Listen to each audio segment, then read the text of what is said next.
आप गोवर्धन गए हैं परिक्रमा लगाने, लेकिन गिरिराज जी की लीला नहीं सुनेंगे तो परिक्रमा का कोई फल नहीं मिलेगा। फल तो मिल जाएगा, लेकिन फल चाहते हो वो बात अलग है, पर प्रेमी लोग फल नहीं चाहते। प्रेमी लोग तो केवल प्रेम आस्वादन चाहते हैं। तो इसलिए गिरिराज की कोई लीला सुन करो वहां बैठ करके।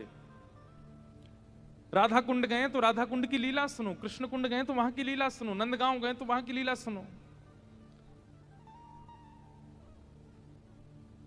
अब एक गांव है हमारे ब्रज में पैंठा, उस जगह का नाम पैंठा। उसका नाम पैंठा क्यों पड़ गया?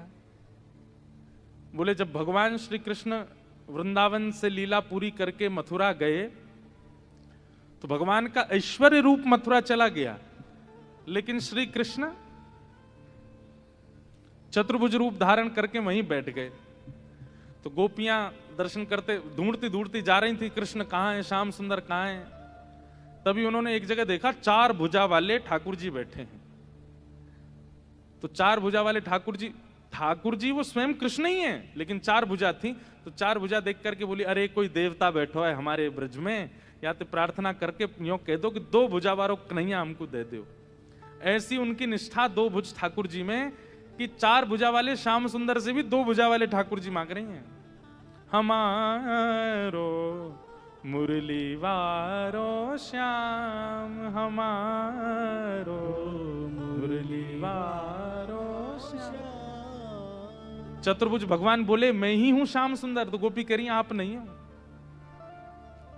विनवंशी वनमाल कंठिका नहीं पहचानत नाम।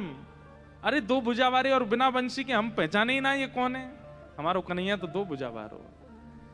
तो ये गोपियां रोज जाती थी कहां? बोले चतुर्भुज बैठा, और बैठा बैठा थे वो पैंठा, वहां चतुर्भुज भगवान बैठे इसलिए नाम पड़ गया पैंठा।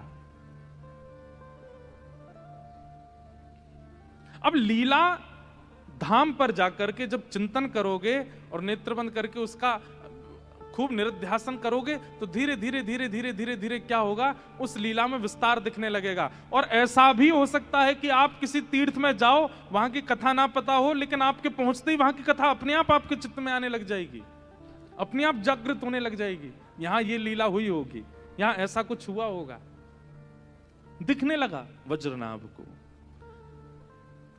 लेकिन वज्रनाभ, सांडिल्य मुनि बोले अब तुम प्रसन्न हो, अब तुम खुश हो, अब दूसरा काम और करो वज्रनाभ। बोले क्या? अब तुमने ब्रज के धामों का तो उत्थान कर दिया, ब्रज में लीला स्थलियों को तो खोज लिया, अब ब्रज में लोगों को लाओ जो ऐसे रसिक प्रेमी हों, जो ब्रज